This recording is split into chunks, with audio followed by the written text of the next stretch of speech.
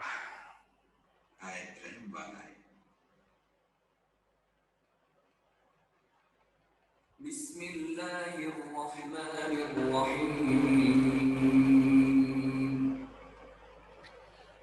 بسم اللہ الحمدللہ والصلاة والسلام علی رسول اللہ. رب اشرح لی صدری ویسر لی امری واحلل عقدۃ من لسانی یفقہوا قولی. السلام علیکم ورحمۃ اللہ. وعلیکم السلام ورحمۃ اللہ وبرکاتہ. آپ سب لوگوں کو خوش آمدید ایک مرتبہ پھر سبق نمبر 18 اے اور بی کے لیے. آئی ہوپ کہ ویڈیو, آڈیو وغیرہ سب چیزیں ٹھیک آ رہی ہیں.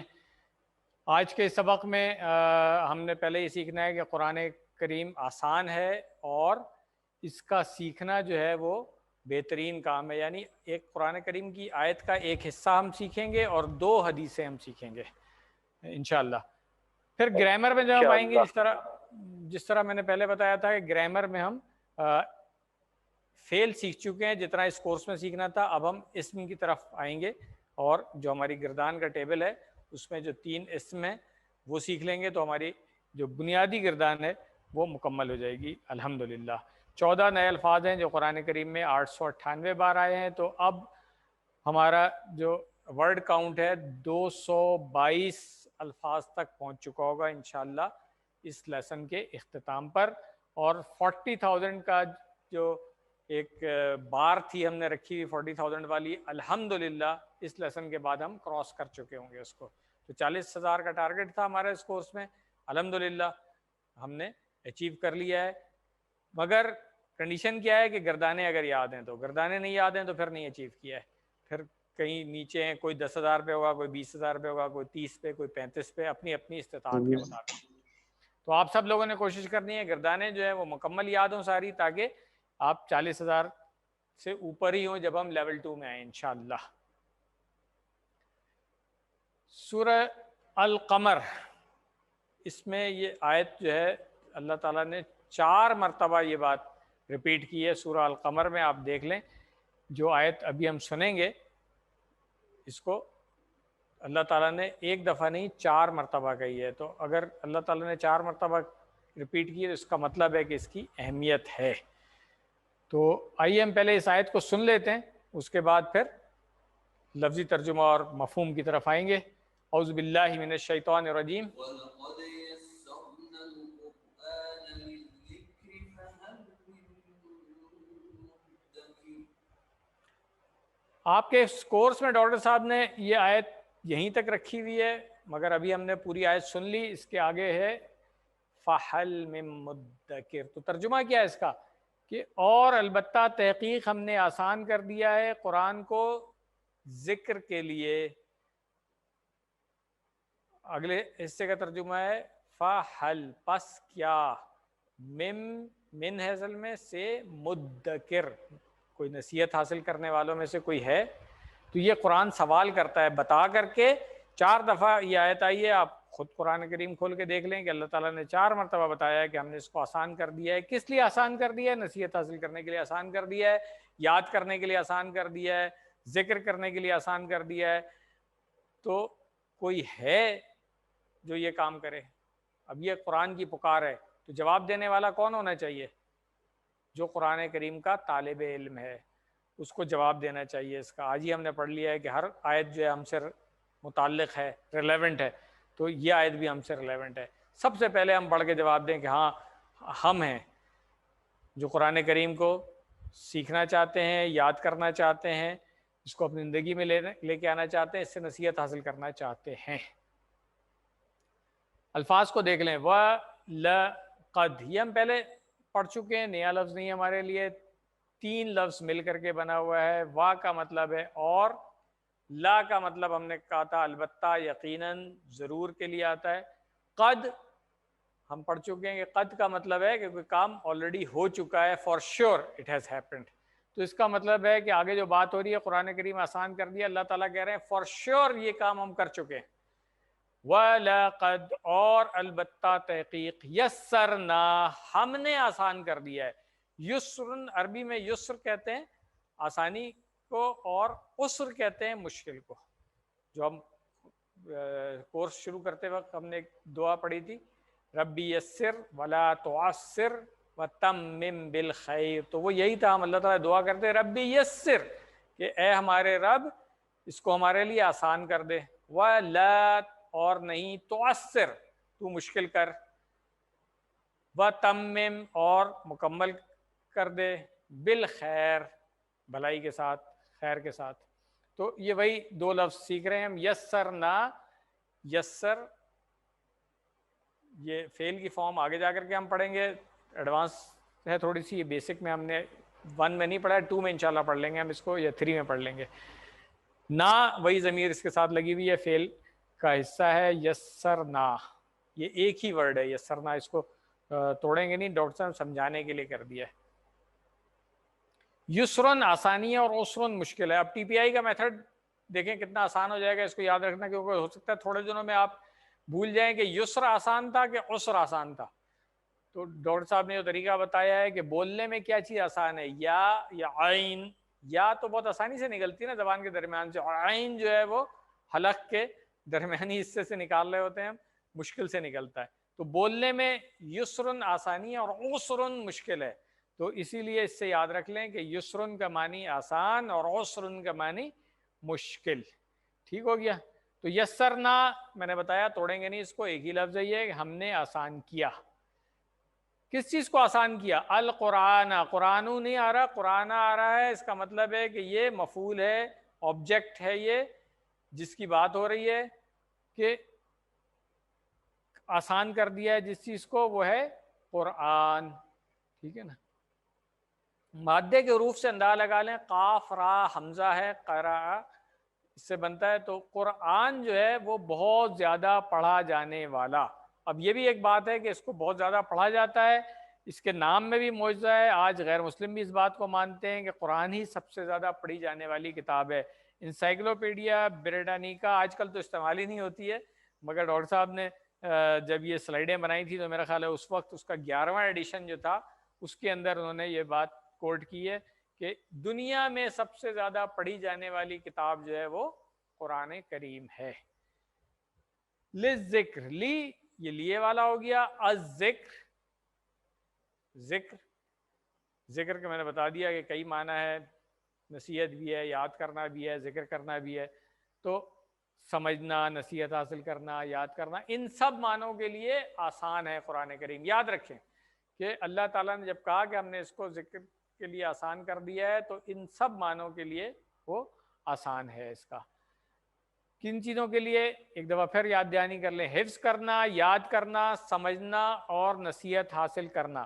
ہاں، آسان کس کے لیے نہیں ہے؟ فتوے دینے کے لیے، احکام نکالنے کے لیے آپ کو مزید محنت کرنی پڑے گی۔ ٹھیک ہے، کریں آپ ایڈوانس علم حاصل کریں، مفتی کا کورس کریں، فتوے بھی دیں، کوئی مسئلہ نہیں ہے، مگر ابھی نہیں۔ یہ میں پہلے ہی بات کر چکا ہوں کہ ابھی تو صرف اپنے لیے ہے، جو کام کر سکتے ہیں ہم وہ تو کریں نا پہلے۔ آپ نے خود دیکھا کہ صرف 20 گھنٹے میں نمازی کو سمجھ لیں تھوڑی سی گرامر کے ساتھ، تو آپ 40,000 بار آنے والے الفاظ سیکھ رہے ہیں۔ کتنا آسان ہے قرآن، اللہ تعالیٰ نے کتنا آسان کر دیا ہے، سبحان اللہ۔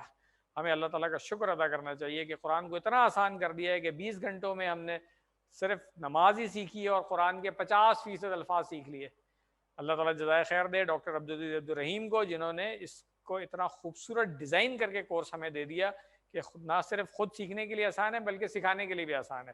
میں نے پہلے لیسن میں بات کی تھی کہ آج مجھے آپ بتا دیں کہ قرآن کریم کی عربی سیکھنے کے لیے اس سے بہتر کوئی کورس ہے سب سے پہلے میں جا کے ایڈمیشن لوں گا اس کے لیے. پچھلے 30 سالوں میں مجھے تو اس سے آسان کورس کوئی نہیں ملا ہے, بلیو یو می.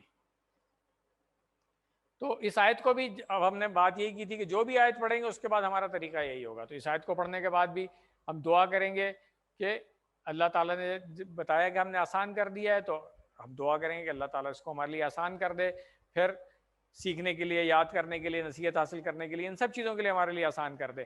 پھر ہم حساب کریں گے کہ بھائی کتنی ایفرٹس کر رہے ہیں ہم اس کے لیے, یاد کرنے میں کتنا ٹائم لگا رہے ہیں, غور و فکر میں کتنا ٹائم لگا رہے ہیں, نصیحت حاصل کرنے میں کتنا ٹائم لگا رہے ہیں, اس کی عربی کو, اس کی گردانوں کو یاد کرنے میں کتنی ایفرٹس کر رہے ہیں. شکر الحمدللہ. نہیں کر رہے ہیں یا کم کر رہے ہیں تو پھر پلان بنائیں کہ اس ہفتے میں, اس مہینے میں, آج کے دن ہم کتنا اور ٹائم لگائیں گے, کتنا سیکھیں گے, اور پھر اسی کو آگے پہنچانا ہے. اسباق کیا ملتے ہیں اس کے؟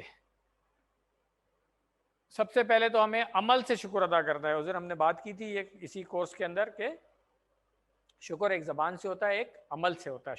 تو ہم نے عمل سے شکر کرنا ہے کہ اللہ تعالیٰ نے اس کو آسان کر دیا ہے. تو عمل کیا ہوگا ہمارا کہ ہم سیکھیں گے اور سکھائیں گے, اس نیت اور پلان کے ساتھ کہ ہم جلد سے جلد پورا قرآن کریم سیکھیں گے اور پھر ٹیچر بنیں گے, سکھانا شروع کریں گے.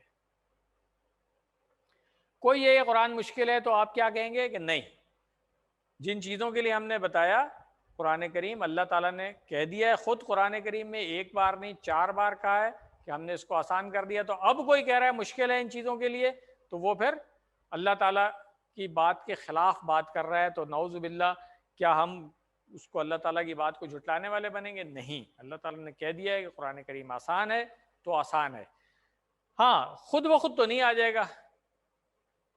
میتھمیٹکس بھی سیکھنی پڑی تھی ہمیں, 2 کا ٹیبل یاد کرنا پڑا تھا. تو اسی طرح قرآن کریم بھی آئے گا, تھوڑی سی ایفرٹ کرنی پڑے گی. انگریزی آخر ہم نے سیکھ لی, چائنیز لینگویج سیکھ لی, کسی نے جرمن فرینچ بھی سیکھ لی. تو یہ کون سا مشکل کام ہے؟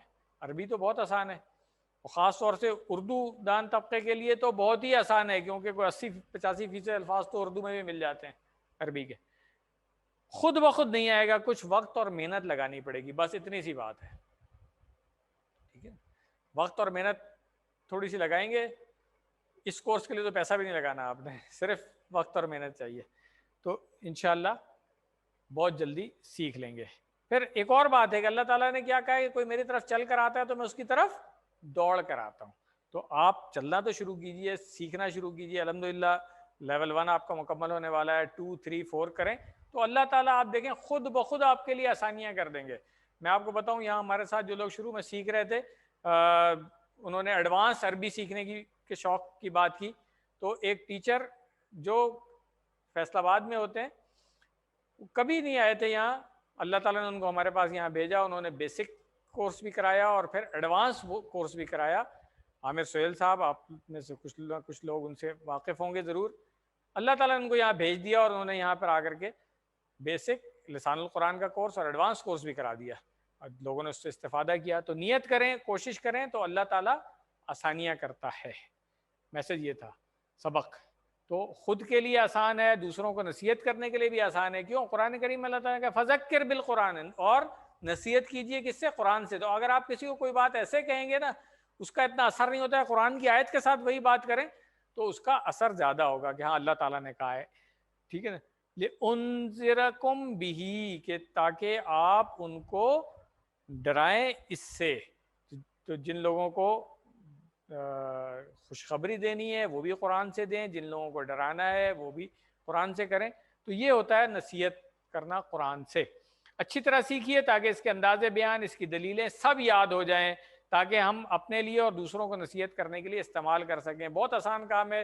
خاص طور سے تلاوت کرتے ہوئے نوٹ کرتے رہا کریں جو اہم آیات ہیں, جو آپ کوٹ کرنا چاہتے ہیں, لوگوں کو بتانا چاہتے ہیں, ان کی آیت کے نمبر, وہ آیت بھی یاد کر لیں اور ان کا ریفرنس بھی یاد کر لیں کہ فلاں سورہ کی یہ آیت ہے, تاکہ جب کوٹ کریں تو اس وقت فوراً بتا سکیں. آپ نے دیکھا ہے ماشاءاللہ سے اللہ تعالیٰ نے جو صلاحیت دی ہے ڈاکٹر ذاکر نائک کو, کہ وہ کتنی خوبصورتی کے ساتھ ریفرنس دیتے چلے جاتے ہیں. کہ کوئی بات کریں گے قرآن کی آیت, سورہ نمبر فلاں, ورس نمبر فلاں, حدیث کتاب نمبر فلاں, باب فلاں, حدیث نمبر یہ. ایون بائبل تک سے وہ ریفرنس اسی فلوئنسی کے ساتھ دے رہے ہوتے ہیں. تو یہ اللہ تعالیٰ نے ان کو صلاحیت دی ہے یقیناً مگر اس کے لیے محنت کرنی پڑتی ہے. تو ہم اور آپ بھی کوشش کر سکتے ہیں کہ جو آیات ہم استعمال کر رہے ہیں روزانہ کی باتوں میں ان کے ریفرنس تو ہمیں یاد ہو جائے نا. اس کے لیے ایفرٹ کرنے کی ضرورت ہے. آئیے ہم پریکٹس کر لیں اسی تصور احساس اور دعا کے ساتھ کہ اللہ تعالیٰ ہمارے لیے قرآن کریم کو آسان کر دے. وَلَقَدْ اور البتہ تحقیق یسرنا ہم نے آسان کیا القرآن قرآن کو للذکر ذکر کے لیے. یہاں پہ ڈاکٹر صاحب نے ذکر کا ترجمہ اس لیے نہیں کیا کہ وہ سب معنی اس میں آ گیا, نصیحت حاصل کرنا, ذکر کرنا, یاد کرنا, پڑھنا, سب چیزیں آ گئی اس کے اندر. اب آتے ہیں ہم ایک حدیث جو ڈاکٹر صاحب نے, میں نے کہا تھا نا کہ ایک آیت کا ایک حصہ اور 2 حدیثیں آج کے لیسن میں ہیں. تو پہلی حدیث کیا ہے؟ صحیح بخاری کی ہے, خیرکم من تعلم القرآن وعلمہ, تم میں سے بہترین وہ ہے جو قرآن سیکھے اور سکھائے اس کو. اس کا ترجمہ بھی دیکھ لیتے ہیں, یہ بامحاورہ ترجمہ ہے, یاد رکھیے گا, یہ لفظی ترجمہ نہیں, لفظی ترجمہ بھی ہم اس کا سیکھیں گے. خیرکم, خیر ہم نے اس دن بھی پڑھا ہے کہ بہتر کے لیے ہوتا ہے, بہترین, زیادہ اچھا. خیرکم تم میں زیادہ اچھا وہ ہے, تم میں بہترین وہ ہے. من ہم پڑھ چکے ہیں, جو درمیان میں جب آتا ہے تو جو, شروع میں کون, یہ ہم کئی دفعہ پڑھ چکے ہیں. تعلمہ, تعلمہ اس نے سیکھا, اس کے مقابلے میں علمہ ہے اس نے سکھایا. یہ پورا اگر ہم صحیح ترجمہ کریں گے تو تعلمہ کا مطلب ہے اس نے سیکھا. تعلم القرآن یہاں پہ بامحاورہ ترجمہ ہو گیا قرآن سیکھے, لفظی ترجمہ یہ نہیں ہے. لفظی ترجمہ ہوگا اس نے قرآن سیکھا. تو من پہلے آ گیا تو جس نے ہم کر دیں گے ترجمہ, من تعلم القرآن جس نے قرآن سیکھا. ٹھیک ہے. اس کے بعد کیا ہے؟ وا اور آتا ہے نا, علمہ ہو, اس کو توڑ لیں, علمہ اس نے سکھایا, ہو اس کو, ہو کس کی طرف جا رہا ہے؟ قرآن کی طرف. قرآن کی بات ہو رہی ہے تو ہو اس کو سکھایا. تو تم میں سے بہترین کون ہے؟ جس نے قرآن کو سیکھا اور اس کو سکھایا. تو سیکھے اور سکھائے بامحاورہ ترجمہ ہے, اس سے کنفیوز مت ہو. لفظی ترجمہ سیکھ لیں, تعلمہ اس نے سیکھا, علمہ اس نے سکھایا. بس یہ آسان ہے, اس کو یاد رکھیں گے. اس کو یاد رکھنے کے لیے اگین وہی جو ٹی پی آئی کا میتھڈ ہے کہ تعلمہ علمہ میں کنفیوژن ہو سکتی ہے کہ یار تعلمہ کا مطلب سیکھا تھا کہ سکھایا تھا, علمہ کا مطلب سکھایا تھا کہ سیکھا تھا. تو اس کے لیے ڈاکٹر صاحب نے کیا بتایا کہ دیکھیں جو آسان کام میں کر رہا ہوں سکھانے کا کام کر رہا ہوں, کیونکہ مجھے تو آتا ہے پہلے سے. آپ جو کام کر رہے ہیں تھوڑا سا مشکل کام ہے کیونکہ اب آپ نے سیکھنا ہے. تو اس میں تعلمہ میں زیادہ الفاظ آ گئے, زیادہ ایفرٹس آئے گی, زیادہ حروف آ گئے اس کے اندر, تا زیادہ آ گیا, عین لام میم تو دونوں میں کامن ہے. زیادہ حروف کس میں آئے؟ تعلمہ میں. ایفرٹس کس میں زیادہ چاہیے؟ سیکھنے کے لیے زیادہ ایفرٹس چاہیے. تو جس لفظ میں حروف زیادہ اس میں ایفرٹ زیادہ, یعنی وہ سیکھنے کے لیے. تو تعلمہ کو ایسے یاد رکھیں, تعلمہ اس نے سیکھا, علمہ اس نے سکھایا. آسان کام ہے. ٹھیک ہو گیا. اسباق دیکھ لیں اس کے کیا ملتے ہیں ہمیں, کہ اب تک آپ نے سینکڑوں کلاسز میں حاضری دی ہوگی. ایون اس وقت بھی آپ دیکھیں زوم والوں کے پاس تو ڈیٹا ہوگا, دوسرے سافٹ ویئر بھی ہیں ان کے پاس بھی ہوگا ڈیٹا, کہ پوری دنیا میں آن لائن کلاسز کتنی ہو رہی ہیں. پھر دنیا میں ہر جگہ تو کورونا کی ریسٹرکشنز نہیں ہے, تو بہت جگہ جو ہے وہ کلاس روم میں بھی کلاسز ہو رہی ہوں گی, مدرسوں میں, مسجدوں میں, ٹیچنگ سینٹر, ٹریننگ سینٹر, پتہ نہیں کہاں کہاں کیا کچھ دنیا میں ہو رہا ہوگا. سب سے بہترین کلاس کون سی ہوگی اس وقت دنیا میں جہاں پر بھی قرآن سیکھا اور سکھایا جا رہا ہے؟ وہ سب سے بہترین کلاس ہے اس وقت. تو بس یہ سمجھ لیں کہ اس وقت جہاں جہاں لاکھوں کیا شاید کروڑوں کلاسز چل رہی ہوں گی, ان سب میں بہترین کلاس اس وقت وہ ہے جہاں پہ قرآن سیکھا اور سکھایا جا رہا ہے. تو سب سے پہلے تو اللہ تعالیٰ کا شکر ادا کیجئے کہ رمضان کے مبارک مہینے میں روزے کی حالت میں آپ اس بہترین کام میں شامل ہو گئے. اللہ تعالیٰ نے توفیق دی ہے. دعا کریں کہ اللہ تعالیٰ اس کو جاری رکھے اور ہمیں توفیق دے کہ اس عمل کو ہم رمضان کے بعد بھی جاری رکھیں. آمین. ایک اور دیکھیں, نبی کا کلام ہے نا, یہ حدیث جو ہے وہ نبی کا کلام ہے, قول ہے. آپ دیکھیں کتنی خوبصورتی ہوتی ہے اس میں, کتنی حکمت ہوتی ہے کہ یہاں پہ سیکھنے والے کا ذکر پہلے کیا گیا ہے. اہمیت کس کو دی گئی ہے؟ سیکھنے والے کو دی گئی. سکھانے والے کا بعد میں آیا ہے. یہ نہیں کہا کہ تم میں سے بہترین وہ ہے جو سکھائے اور سیکھے, نہیں, پہلے سیکھے گا وہ, اہمیت سیکھنے کی ہے, اس کے بعد سکھانے والی اسٹیج آئے گی. تو پہلے طالب علم کا ذکر ہے, اس کا اکرام ہے یہاں پہ. پھر اللہ کی کتاب کا علم ختم نہیں ہو سکتا، اس لیے ہر شخص کو سیکھتے رہنا چاہیے. کوئی بڑے سے بڑا عالم جو گزر بھی چکا ہو یا آج کے دور میں بھی آپ اس سے پوچھ لیں کیا تم نے قرآن کا پورا علم سیکھ لیا ہے، وہ کہے گا جی سمندر سے ایک قطرہ لیا ہے ابھی، بس اتنا ہی ہے. میں صحیح بتا رہا ہوں، اب جا کے پوچھ لیں جو بھی صاحب علم شخص ہے اور قرآن کا علم. جس زمانے میں ہم پی ایچ ڈی ہم نے نہیں کی تھی، ہم سمجھتے تھے پی ایچ ڈی کر لیتے ہیں نا تو بس آپ تو اس فیلڈ کے چیمپئن ہو جاتے ہیں. مگر جب ہم نے پی ایچ ڈی کی ایک خاص فیلڈ میں، اس کے بہت ہی نیرو ایریا میں جا کر کے جب ریسرچ کی تو پتا چلا کہ ابھی تو ہم نے صرف یہ سیکھا ہے کہ ریسرچ کرتے کیسے ہیں. پی ایچ ڈی کر کے ہم اس فیلڈ کے ایکسپرٹ نہیں بن گئے ہیں. تو یہی والی بات ہے کہ قرآن کریم کو بھی جو شخص ساری زندگی بھی سیکھتا رہے سکھاتا رہے، وہ سمندر میں سے اس نے اتنا ہی لیا ہوتا ہے، اتنا ایک قطرہ. اتنا بڑا علم ہے قرآن کا. اس کتاب کے علم میں سے ہر شخص کو ساری زندگی سیکھتے رہنا چاہیے. بہترین شخص وہ ہے جو یہ دونوں کام کرے. یہ بات یاد رکھنے والی ہے کہ سیکھ کے چھوڑ نہیں دینا. بہت سارے لوگ ہیں ہماری اپنی کلاس میں، کئی لوگ آتے ہیں، ان کو میں ہمیشہ احساس دلاتا رہتا ہوں کہ آپ گرامر کے چیمپئن بن گئے، سیکھ کر کے جو ہے وہ آگے بڑھتے چلے جا رہے ہیں، مگر سکھانے کی طرف آپ نہیں آ رہے ہیں. سکھانے کی طرف آپ نے آنا ہے، یہ یاد رکھیں. کیونکہ بہترین وہ نہیں ہے جو سیکھ رہا ہے صرف. نبی صلی اللہ علیہ وسلم کا فرمان یاد رکھیں کہ بہترین وہ ہے جس نے سیکھا اور پھر سکھایا بھی. تو بہترین بنے، سیکھیں بھی اور سکھائیں بھی. سیکھنا اچھی بات ہے، یقیناً اچھی بات ہے، مگر سیکھ کر کے سکھائیں گے جب ہم بہترین ہوں گے.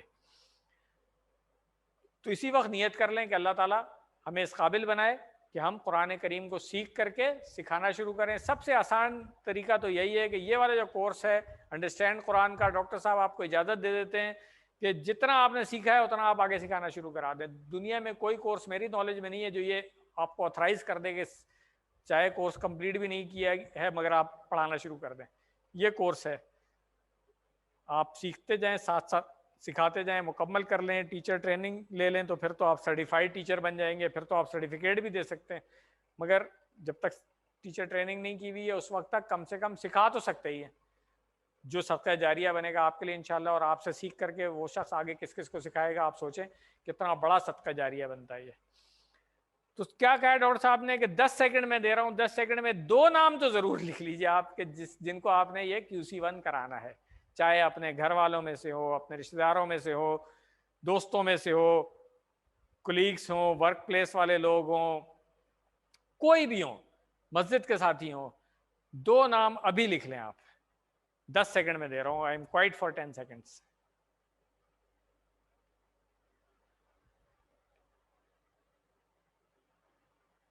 جی 10 سیکنڈ مل گئے تھے آپ کو. آئی ایم شیور آپ سب لوگوں نے 2 نام ضرور لکھ لیے ہوں گے جن کو آپ نے یہ QC1 سکھانا ہے.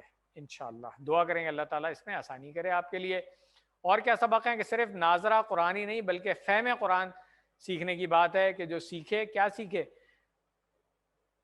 ناظرہ بھی ضروری ہے، تجویدی کلاسز بھی ہم کرواتے ہیں، آپ کو پتہ ہے کیوں؟ اس لیے کہ صحیح تلفظ کی ادائیگی کے بغیر قرآن کریم صحیح نہیں پڑھا جاتا.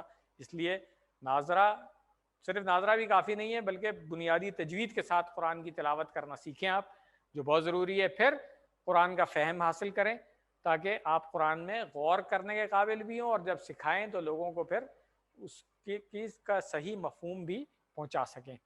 نیت اور پوری کوشش کیجئے کہ اس سلسلے کو چھوڑیں گے نہیں. یہ بہت اہم ہے کہ آپ نے آج دعا کرنی ہے کہ اس سلسلے کے ساتھ جڑ گئے نا تو QC1 کر لیا ہے، پھر 2 کریں، پھر 3 کریں، پھر 4 کریں، جڑے رہیں چاہے حالات مشکل ہو رہے ہوں، آن لائن کرنے میں پرابلم ہو رہی ہو وغیرہ وغیرہ، ٹائم زیادہ لگانا پڑ رہا ہو، مصروفیات زیادہ ہو گئی ہوں، مگر چھوڑنا نہیں ہے. آپ دیکھیں اللہ تعالیٰ نے کتنی آسانی آپ کے لیے کر دی ہے کہ آن لائن کورس اویلیبل ہے، آپ کو گھر بیٹھے پڑھ رہے ہیں، بکس آپ کو کوریئر ہو جاتی ہیں. آپ نے صرف گھر پہ تھوڑا ٹائم لگانا ہے. اگر کسی وجہ سے کوئی مجبوری ہے، کوئی کلاس مس ہو گئی تو یوٹیوب چینل کے اوپر وہ ویڈیو لیکچر موجود ہے آپ کے پاس، اس پہ جا کر کے اپنے فارغ ٹائم میں سیکھ لیں. دن اور رات کا بھی فرق نہیں ہے کوئی. اس وقت جو امریکہ، آسٹریلیا وغیرہ میں لوگ ہیں جن کا ٹائم سوٹ نہیں کر رہا ہے، ان کے لیے بہت آسانی ہے کہ اپنے ٹائم پہ کر لیں. پاکستان میں تو سب کو، کسی کو پرابلم نہیں ہو چاہیے. سحری کرنے کے بعد، فجر پڑھنے کے بعد، سو بھی گئے ہوں گے تو 2-3 گھنٹے کے بعد اٹھ کر کے آپ بڑے آرام سے کلاسز لے سکتے ہیں، کوئی پرابلم نہیں ہے. پھر بھی اگر کسی مجبوری کی وجہ سے کلاس کسی کی رہ جاتی ہے تو یوٹیوب چینل کے اوپر ویڈیو اپلوڈ ہو جاتی ہے، اسی دن یا اگلے دن آپ اس سے استفادہ کر سکتے ہیں. یاد رکھنے کا جو بہت ہی اہم راز ہے، بلکہ آگے چلنے سے پہلے ہم اس کی دفعہ پریکٹس کر لیں. خیرکم، تم میں سے بہترین، من، جو، تعلم القرآن، اس نے یا جس نے قرآن سیکھا، وعلمہ، اور اس کو سکھایا. باماورہ ترجمہ ہوگا تم میں سے بہترین وہ ہے جو قرآن سیکھے اور سکھائے اس کو. یاد رکھنے کا بہت ہی اہم راز کیا ہے کہ الفاظ کو ہم مثالوں سے سیکھیں گے. جس طرح آپ نے دیکھا ہے کہ ہم مثال، پچھلے لیسن میں بھی ہم نے بات کی تھی کہ مثالوں سے یاد رکھیں گے، معنی اس سے جلد یاد ہوتے ہیں، جلدی ریکال کر لیتے ہیں، اور پھر کنفیوژن نہیں ہوگی. ایک لفظ کا معنی دوسرے کو نہیں دیا جائے گا. جیسے آج ہم نے مثال دیکھی کہ یسر اور عسر کی مثال دیکھ لی، تعلمہ اور علمہ کی دیکھ لی، اس طرح. اور یہ پہلے بھی ہم بات کر چکے ہیں کہ ان کے معنی کسی سے پوچھا جائے تو تھوڑی دیر وہ سوچے گا کہ کیا معنی ہے، مگر انشاءاللہ کے معنی پوچھیں تو فوراً بتا دے گا کہ اگر اللہ چاہے تو ان کا معنی ہے اگر. تو بس یہ بات ہے کہ ان کو ہم کیسے یاد رکھتے ہیں؟ انشاءاللہ سے. انا کو ہم کیسے یاد رکھتے ہیں؟ ان اللہ مع الصابرین سے. چلیں اب ایک حدیث اور جو اس کورس پہ شامل ہے، بہت چھوٹی سی، وہ بھی دیکھ لیں، مگر بہت اہم ہے. آپ دیکھیں امام بخاری نے صحیح بخاری شروع اس حدیث سے کی ہے. ایک طویل حدیث کا ایک حصہ ہے، مگر کتاب الایمان میں پہلی حدیث آپ کو یہی ملے گی، انما الاعمال بالنیات. اتنی اہم حدیث ہے یہ پوری حدیث پڑھنے کا ٹائم نہیں ہے، مگر اتنا حصہ ڈاکٹر صاحب نے اس کورس میں ڈال دیا ہے ہمارے. اور یہ بہت اہم ہے کہ اعمال تو بس کیا ہے، نیتوں پر ہی ہیں. اعمال کا دار و مدار صرف نیت پر ہے. اگر میں کوئی کام کر رہا ہوں، کوئی عمل کر رہا ہوں، مثال کے طور پہ اللہ کی راہ میں خرچ کر رہا ہوں، ٹھیک ہے، دکھاوے کے لیے خرچ کر رہا ہوں، تو اب پھر اللہ کے یہاں کوئی اجر نہیں ہے اس کا. بلکہ ایک حدیث میں تو آتا ہے کہ اس نے شرک کیا، جس نے دکھاوے کے لیے نماز پڑھی ہے، جس نے دکھاوے کے لیے کوئی عمل کیا، اس نے شرک کیا، اللہ کے لیے نہیں کیا پھر وہ. تو اعمال کا پورا دار و مدار نیت پر ہوتا ہے. اگر نیت خالص ہے، اللہ کی رضا کے لیے کر رہے ہیں، تو پھر اللہ کے یہاں قبول ہے، انشاءاللہ اجر بھی ملے گا اس کا. انما، پہلا لفظ جو ہے اس میں انما، اس کو ابھی اس لیول پہ ہم توڑتے نہیں ہیں. انما ایک ہی لفظ رکھیں، اس کا مطلب ہے صرف، محض، بس. انگلش میں بڑا اچھا ترجمہ بنتا ہے اس کا، nothing but this، یعنی کہ this، nothing but this. ٹھیک ہے نا، کہ اس کے علاوہ اور کچھ ہے ہی نہیں بس. انما الاعمال، عمل کی جمع، عمل ہم پڑھ چکے ہیں، ٹھیک ہے نا. عملہ کی ہم نے گردان بھی کی ہوئی ہے، تو عمل اردو میں بھی عمل ہے، اس کی جمع ہے اعمال. تو اعمال تو بس کیا ہے، بن نیات، نیتوں پر ہیں. بی کے معنی ہم پڑھ چکے ہیں، سے بھی ہوتا ہے، کا کے بھی ہوتا ہے، اور پر بھی ہوتا ہے. جہاں پہ ایمان لانے کی بات تھی تو ہم نے کہا تھا آمنت باللہ، میں اللہ پر ایمان لایا. تو یہاں پر بھی بن نیات ہے کہ نیتوں پر ہے. تو نیات جو ہے اصل میں نیتن، اردو میں بھی نیت وہی ہے، عربی میں جو نیتن ہے اس کی جمع ہے نیاتن. اس کو یاد کر لیں، جمع ہے نیاتن. وہی طریقہ ہمارا کہ جو بھی آیت یا حدیث ہم پڑھیں گے، یہی طریقہ اپلائی کریں گے. ہم مطالعے کے بعد دعا، احتساب، پلان، تو دعا کر لیں کہ اللہ تعالی ہمیں ہر عمل خالص نیت کے ساتھ کرنے کی توفیق عطا کرے. پھر اپنا احتساب کر لیں کہ کیا ہم نے خالص اللہ کی رضا کے لیے کام کیا تھا، نہیں کیا تھا تو فوراً ٹھیک کریں اپنے آپ کو. اور پھر یہی بات لوگوں تک پہنچانی ہے. اس کے لیے جو اسباق ہیں، ڈاکٹر صاحب نے دیکھیں ایک جو حدیث کا ہی حوالہ دیا یہاں پہ، قیامت کے دن پہلا فیصلہ 3 لوگوں کا ہوگا. اور وہ 3 لوگ کون ہوں گے؟ اس میں سے ایک شہید ہوگا، دوسرا صدقہ خیرات کرنے والا ہوگا، اور تیسرا قرآن کا قاری ہوگا. ان تینوں کے بارے میں کہ کہا جائے گا کہ ان کو گھسیٹ کر جہنم میں ڈال دیا جائے گا. کیوں؟ جو شہید تھا وہ صرف دنیا میں نام کمانے کے لیے اس نے جہاد میں حصہ لیا. صدقہ خیرات کرنے والا بھی جو تھا وہ صرف دکھاوے کے لیے صدقہ خیرات کرتا تھا. اور جو قرآن کا ٹیچر تھا وہ بھی دکھاوے کے لیے پڑھاتا تھا قرآن. اب آپ اندازہ لگائیں کتنی خطرناک بات ہے یہ کہ اگر ہم دکھاوے کے لیے کام کر رہے ہیں تو کیا ہوگا؟ گھسیٹ کر جہنم میں ڈال دیا جائے گا. اتنی خطرناک بات ہے یہ. تو ہم سب کو اپنی نیتیں ٹھیک رکھنی چاہیے. اگر ہم قرآن پڑھ رہے ہیں تو صحیح نیت کے ساتھ پڑھیں، قرآن پڑھا رہے ہیں تو صحیح نیت کے ساتھ پڑھائیں. یہ بہت ضروری ہے. عبادات جو ہیں برباد ہو جاتی ہے. اس طرح میں نے بتایا ایک حدیث میں آتا ہے کہ جس نے دکھاوے کے لیے نماز پڑھی اس نے شرک کیا، سیدھا سیدھا. جس نے دکھاوے کے لیے صدقہ کیا اس نے شرک کیا. تو شرک جو ہے وہ تمام اعمال کو ضائع کر دیتا ہے، آپ کو پتہ ہی ہے یہ بات. تو پھر جہنم میں جائے گا دنیا میں اتنے اعمال کرنے کے بعد. تو ہمیشہ اس بات کا خیال رکھیں. حالانکہ ٹیمپٹیشن بہت ہوتی ہے، سوشل میڈیا بہت بتا رہا ہوتا ہے کہ جی فلاں جو ہے وہ اتنے کھانے کھلا رہا ہے، فلاں جو ہے اتنی خیرات کر رہا ہے، تقسیم کر رہا ہے. اس طرح کریں صدقہ کہ دائیں ہاتھ کا بائیں ہاتھ کو نہیں پتہ چلے. کسی کو بھی کچھ دے رہے ہیں، دکھاوا کرنے کی ضرورت ہی، لوگوں کو بتانے کی ضرورت ہی نہیں کہ ہم نے فلاں کو اتنا دیا، فلاں کو اتنا دیا. بھائی اللہ تعالیٰ کی رضا کے لیے دیا تھا، اللہ تعالیٰ کے پاس لکھا ہوا ہے نا، بس وہ کافی ہے. دنیا میں بتانے کی ضرورت نہیں ہے کسی کو.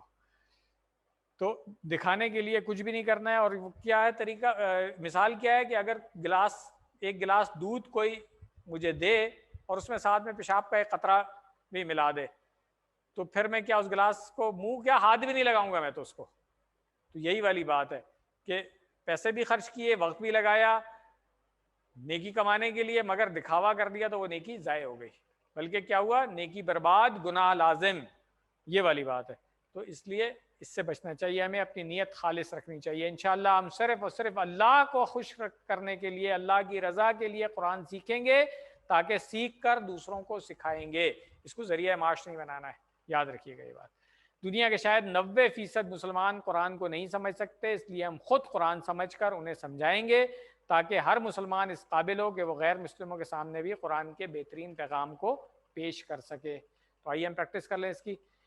انما، بس محض، الاعمال، اعمال، بالنیات، نیتوں پر ہیں، یعنی اعمال تو بس نیتوں پر ہی ہیں.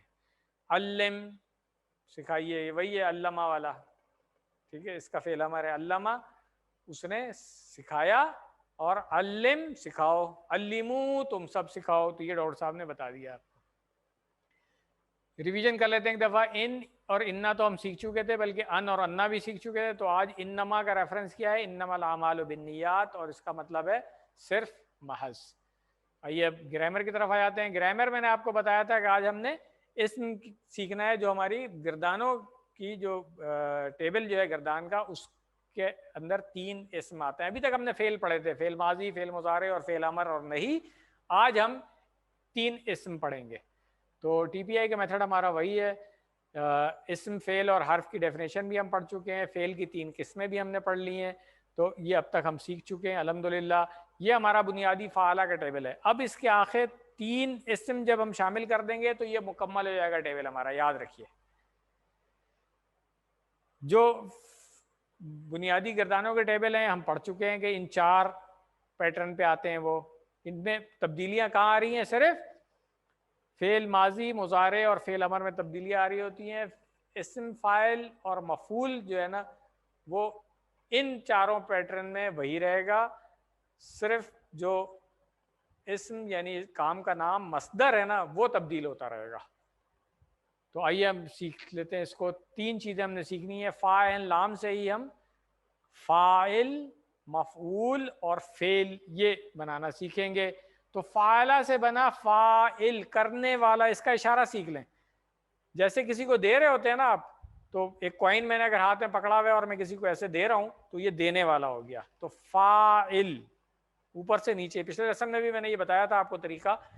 فاعل، ٹھیک ہے، کرنے والا ہو گیا.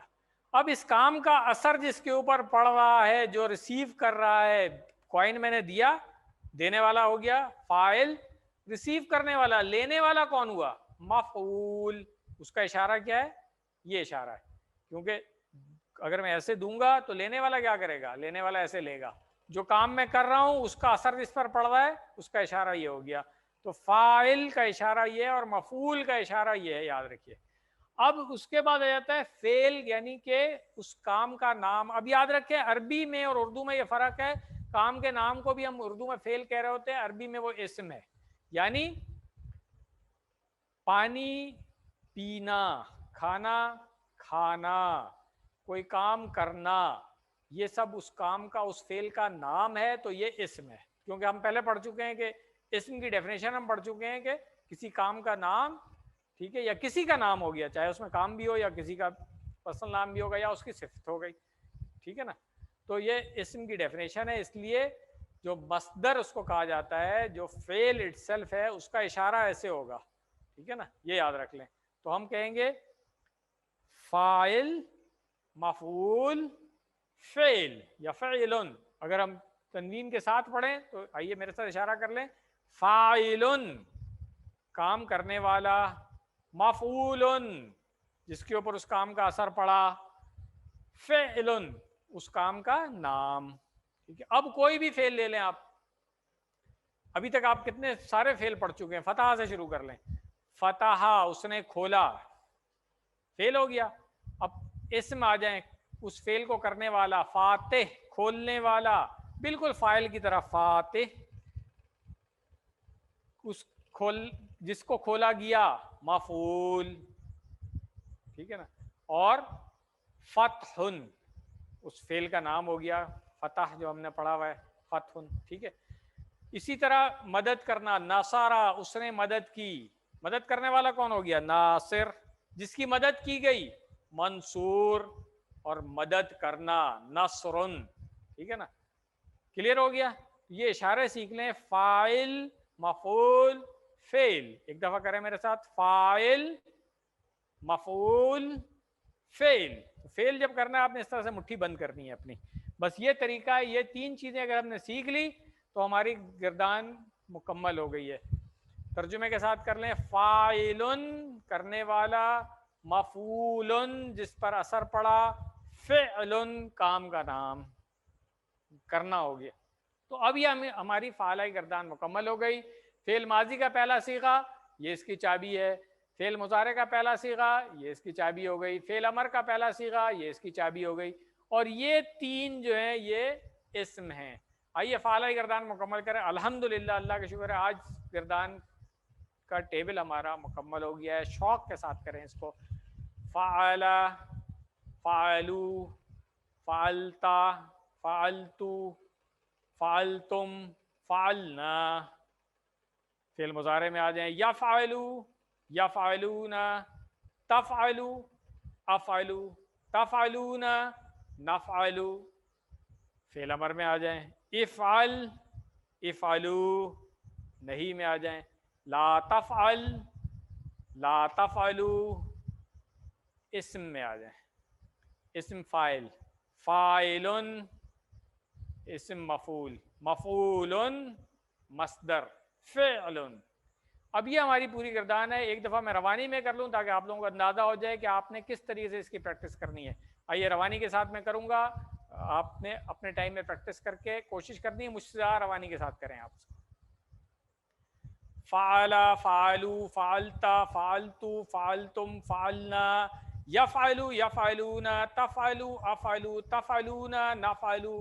افعل، افعلو، لا تفعل، لا تفعلو. فاعل، مفعول، فعل. اس کے ساتھ اگر مؤنث کے صیغے بھی ملا لوں میں تو میری گردان مکمل ہو جائے گی. ہوا فعل یا فعلت، ہوا یفعل یا تفعل. یاد ہے نا، یہ ہم نے مؤنث کے صیغے پڑھے تھے. فعل ماضی اور مضارع کے صرف ایک ایک صیغے پڑھے تھے. تو الحمدللہ اب بول چال میں اس کا استعمال دیکھ لیں. فعل فعل ماضی ہے، اس نے کیا. فاعل کرنے والا ہو گیا. مفعول تو اس کا پازیٹیو، کیونکہ اچھا کام کر رہے ہیں ہم، تو ہاں میں جواب ہم دیں گے اس کا. حل انت فاعل. اب دیکھیں تنوین آئی ہوئی ہے. سب سے بڑی پہچان یہی ہے کہ یہ اسم ہے، تنوین آ رہی ہے. ہم نے اسم کی ڈیفینیشن پڑھی ہے کہ تنوین ہوگا اس کے آخر میں یا شروع میں ال لگا ہوگا. تو اس کو کنفیوز نہیں کرنا ہے. یہ گردان میں آئے گا مگر فعل نہیں ہے، اسم ہے. ٹھیک ہے نا. حل انت فاعل، کیا آپ کوئی اچھا کام کرنے والے ہیں؟ آپ کہیں گے نعم انا فاعل. اسی طرح حل انتم فاعلون، تو فاعلون کی اب یہ جمع کی بھی دیکھ لیں. فاعل کا اشارہ یہ، اب کئی فاعل ہو جائیں گے تو ہم کیا کریں گے؟ فاعلون. پھر سے دیکھیں، فاعلون. یہ نیچے لا کر کے ایک لائن کھینچ دی. اس کا مطلب ہے ایک فاعل نہیں ہے، بہت سارے فاعل ہیں. یہ بات کلیئر ہو گئی. واحد کے لیے فاعل، جمع کے لیے کیا اشارہ ہے؟ فاعلون، فاعلون. یہ اس کو کھینچ دیں، لمبا کر دیں. کلیئر ہو گیا.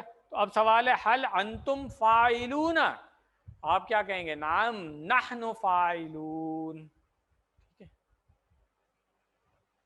اب اسی طرح دوسرا فعل لے لیتے ہیں ہم جو اسی فرسٹ پیٹرن کا ہے، یعنی کہ پہلے باب کا ہے. میں نے بتا دیا تھا ابھی آپ کو، فتح سے، فتح اس نے کھولا، فاتحن کھولنے والا، مفتوحن جس کو کھولا گیا، اور فتحن اس کا مصدر ہے یعنی کھولنا، کام کا نام. اب اس کا سوال جواب کر لیتے ہیں. حل انت فاتحن، کیا آپ کھولنے والے ہیں؟ آپ کہیں گے نعم انا فاتحن. جمع میں پوچھ رہا ہوں میں آپ سے کہ حل المسجد، نہیں اچھا جمع میں نہیں، واحد میں ہی پوچھ رہا ہوں ابھی میں آپ سے. یہاں پہ جمع نہیں ہے اس کی، صرف واحد ہے، اور مفعول کی پریکٹس کرا رہے ہیں ڈاکٹر صاحب یہاں پہ. تو سوال ہے حل المسجد مفتوح، کیا مسجد کھلی ہوئی ہے؟ تو آپ جواب دیں گے نعم المسجد مفتوح، ہاں مسجد جو ہے وہ کھلی ہوئی ہے. اسی طرح جعلہ کی پریکٹس بھی اسی پیٹرن پہ ہم نے کی ہوئی تھی، تو اس کا بھی کر لیتے ہیں. جاعل بنانے والا، مجعول جس کو بنایا گیا، اور جعل بنانا. اب آگے بڑھنے سے پہلے ایک بات اور بتا دوں کہ بہت سارے فعل ایسے ملیں گے جن کا مفعول نہیں ہوگا، تو وہاں پہ ہم ڈیش کر دیا کریں گے. جیسے مثال کے طور پہ صبر کرنے والا ہو گیا صابر، جس نے صبر کیا اس پہ خود ہی پہ اثر پڑا نا، کسی اور پہ تو اثر نہیں پڑا اس کا. تو صابر جو ہے وہ خود ہی صبر کر رہا ہے، کسی اور پہ اثر نہیں پڑا ہے، تو اس کا جب مفعول کا اشارہ کریں گے تو ہم ڈیش کر دیں گے، اس میں مصبور نہیں کہیں گے، بس صابر ڈیش صبرن. تو کچھ فعل ایسے ملیں گے، یاد رکھیے گا، ان کا خاص نام ہے جو آگے جا کر کے ہم سیکھیں گے کہ کچھ فعل ہے جن کا اثر پڑتا ہے دوسروں پر، کچھ فعل ہے جن کا دوسروں پر اثر نہیں پڑتا ہے، تو جس کا اثر دوسرے پہ نہیں پڑے گا اس کا مفعول بنے گا ہی نہیں. یہ بات بھی یہاں پر نوٹ کر لیں. اس کی پریکٹس کر لیتے ہیں. حل انت جاعل، آپ کہیں گے نعم انا جاعل. جمع میں پوچھیں گے حل انتم جاعلون، جواب کیا ہوگا؟ نعم نحن جاعلون. جمع کا اشارہ میں نے آپ کو سکھا دیا ہے. اب آ جاتے ہیں ناصر، جو بھی بات ہوئی تھی. ناصر مدد کرنے والا، جو مدد کرے گا، کسی کی مدد کرے گا نا، اثر پڑے گا کسی کے اوپر، جس کے اوپر اثر پڑے گا وہ کون ہوگا؟ مفعول یعنی منصور. ناصر یا تنوین کے ساتھ کر لیں، ناصرن منصورن نصرن. اب نصرہ کا پورا ٹیبل آپ جو ہے نا بڑے آرام سے اس کے ساتھ کر سکتے ہیں، یا آپ کو ہوم ورک ہے کہ نصرہ کا پورا ٹیبل کر لیں، اور اس کے سوال جواب بھی جو ڈاکٹر صاحب نے یہاں پہ دیے، حل انت ناصرن، حل انت منصورن، یہ دونوں آپ پریکٹس کر سکتے ہیں. نصرہ کی پوری گردان کریں، فعل ماضی کے تمام صیغے، فعل مضارع کے تمام صیغے، پھر اسم فاعل، اسم مفعول اور مصدر، بلکہ مؤنث کے بھی دونوں صیغے، پوری گردان آپ کی مکمل ہو جائے گی. سیکنڈ پیٹرن ہے یہ، آپ دیکھیں میں نے کہا تھا کہ اس میں چینج نہیں آ رہی ہوتی ہے، سوائے مصدر چینج ہوتا رہے گا، اسم فاعل اور اسم مفعول کا پیٹرن وہی رہے گا. جو باب فتح کے فعلوں کا تھا، فاتح مفتوح، یہاں پر بھی وہی ہے، خالق مخلوق، ناصر منصور، تو ان میں فرق نہیں آ رہا. ہاں مصدر جو ہیں وہ چینج ہوتے رہے، کام کا نام ہے، اسم ہے، عربوں نے ہر کام کے نام کو جو نام دیا ہم وہی سیکھ رہے ہیں، تو مصدر آپ یاد رکھیے گا کہ یہ بدلتے رہیں گے. یہ آپ کا ہوم ورک ہے. خلقہ کی گردان مکمل کر لیں پورا ٹیبل، رزقہ کی گردان مکمل کر لیں، پورا ٹیبل کر سکتے ہیں آپ، ابدا کا کر سکتے ہیں. ٹھیک ہے، بس مصدر میں بتا دوں گا آپ کو. ابدا کی گردان آپ کریں گے تو عبادتن اس کا مصدر ہوگا. عابد عبادت کرنے والا، معبود جس کی عبادت کی گئی، اور عبادتن اس کا مصدر ہو گیا. تو آپ ابدا کا پورا ٹیبل مکمل کر سکتے ہیں. یہ ایڈیشنل ہوم ورک میں آپ کو دے رہا ہوں. آخر میں نقطہ تعلیم ہم دیکھ لیتے ہیں، دعوت دینے کا انداز. ہاں ڈاکٹر صاحب نے اچھی مثال دی ہے کہ مثال کے طور پہ اگر میں کسی کو آج افطار پہ بلانا چاہ رہا ہوں، اور بہت ہی بے دلی مردہ دلی سے کہوں کہ آج آپ افطار پہ آ جائیے گا، وہ کہے گا اس سے اچھا میں بھوکا رہ لوں گا یا کہیں اور کھا لوں گا، آپ کی ایسی افطار مجھے نہیں چاہیے. کیوں؟ اس کو اثر ہی نہیں ہوگا، اپیل ہی نہیں کرے گا. اگر ہم اس کو شوق سے محبت سے بلاؤں کہ جی آج آپ نے کھانا ہمارے ساتھ کھانا ہے، ہماری عزت افزائی ہوگی، آپ تشریف لائیں ہمارے غریب خانے پہ وغیرہ، وہ بھی شوق سے آئے گا. ٹھیک ہے نا؟ تو یہی کام ہم نے کرنا ہے کہ اپنے دماغ کو، اپنے دل کو شوق اور محبت سے دعوت دینی ہے قرآن کریم سیکھنے کی، کہ ہم قرآن کریم سیکھ رہے ہیں، اللہ تعالیٰ کا کلام سیکھ رہے ہیں، تو اپنے ذہن کو بھی ایسی دعوت دینی. یہ نہیں کہ گردان کسی نے کرنے ہو کہہ دی بہت ہی مردہ دلی کے ساتھ فعلو کر رہے ہیں، نہیں، بہت شوق محبت کے ساتھ، جذبے کے ساتھ، شوق کے ساتھ کریں کہ ہاں یہ وہ گردان ہے جس کو سیکھ کر کے میں قرآن کریم کے 50% سے زیادہ الفاظ سیکھ رہا ہوں. تقریباً جو فعل ابھی تک آپ سیکھ چکے ہیں اس پیٹرن پہ 9000 الفاظ آئے ہوئے ہیں قرآن کریم میں. ہر لائن میں ایک فعل ملے گا ہمیں اس پیٹرن کے اوپر. تو شوق اور محبت کے ساتھ جو ہے نا اپنے آپ کو انوائٹ کرنا ہے, اپنے آپ کو دعوت دینی ہے, اور اللہ تعالیٰ کا شکر ادا کرتے ہوئے, گریٹیچیوڈ کی جو ہمیشہ بات کرتے ہیں کہ اللہ تعالیٰ کا شکر ادا کریں کہ کچھ پتہ نہیں تھا کس نے آپ کو لنک بھیجا, کس نے آپ کو انٹروڈیوس کرایا, آپ نے اس کورس کے لیے رجسٹر کرا لیا. بہت سارے لوگ ڈراپ ہو گئے رمضان میں, کچھ لوگ کم ہو گئے, جب مڈ کوئز آیا کچھ لوگ کم ہو گئے, مگر الحمدللہ آپ ابھی تک اس کے ساتھ جڑے ہوئے ہیں. تو صرف یہ اللہ تعالیٰ کا خاص کرم ہے آپ کے اوپر کہ آپ اس کے ساتھ جڑے ہوئے ہیں ابھی تک اور سیکھ رہے ہیں, یہاں تک پہنچ چکے ہیں کہ 50% الفاظ سیکھ چکے ہیں. 40,000 کے جو بار ہے وہ ہم نے سائیکولوجیکلی, ایک تھا کہ 50%, 40,000, شروع میں لگ رہا تھا 78,000 ہے, اس میں 40,000 کیسے سیکھیں گے. اللہ تعالیٰ نے آسان کر دیا ہے. That bar we have crossed, الحمدللہ, شکر الحمدللہ. اللہ تعالیٰ کا لاکھ لاکھ شکر کرنا چاہیے ہمیں. یہاں پر ہمارا لیسن مکمل ہو گیا ہے. سبق نمبر 18 کے اختتام پر آپ نے 222 الفاظ سیکھ لیے ہیں جو قرآن کریم میں 40,469 بار آئے ہیں. الحمدللہ, بار بار شکر کریں اللہ کا اور ریویژن کرتے رہیں. جس طرح میں نے پہلے بتایا تھا, اب رمضان میں ایک کلاس ہماری اور رہ گئی ہے عید سے پہلے, اس کے بعد انشاءاللہ ہم 2 ہفتے کی پوری بریک لیں گے. ان 2 ہفتوں میں آپ نے بہت اچھی تیاری کرنی ہے. اس کے بعد ایک ریویژن کی کلاس ہوگی اور پھر فائنل کوئز ہوگا. کورس الحمدللہ آپ کا اگلے سنڈے کو مکمل ہو چکا ہوگا. جو کورس ورک ہے وہ مکمل ہو چکا ہوگا. باقی فارمیلٹیز رہ جاتی ہیں, آپ نے ورک بک چیک کرانی ہے, آپ نے فائنل کوئز دینا ہے, ہم نے سرٹیفکیٹ دینا ہے, وہ فارمیلٹیز آگے چلتی رہیں گی. اللہ کا شکر ہے کہ اگلے سنڈے کو اگر آپ اس کلاس میں ہمارے ساتھ ہوں گے اور اللہ کی توفیق سے ہم یہاں آپ کے سامنے کھڑے ہوں گے تو آپ کا کورس مکمل ہو جائے گا. اس کے اوپر لاکھ لاکھ شکر ادا کریں اور ضرور صدقہ کرتے رہیں. اللہ تعالیٰ برکت دے اس کام میں آپ سب لوگوں کو, اور دعا کرتے رہیں کہ ہمارے لیے اس کو آسان کرے. ہوم ورک مت بھولیں, ساتھ ساتھ ہوم ورک کرتے رہیں. ووکیبلری کارڈ ساتھ رکھیں, یاد کرتے رہیں اس کے الفاظ کو.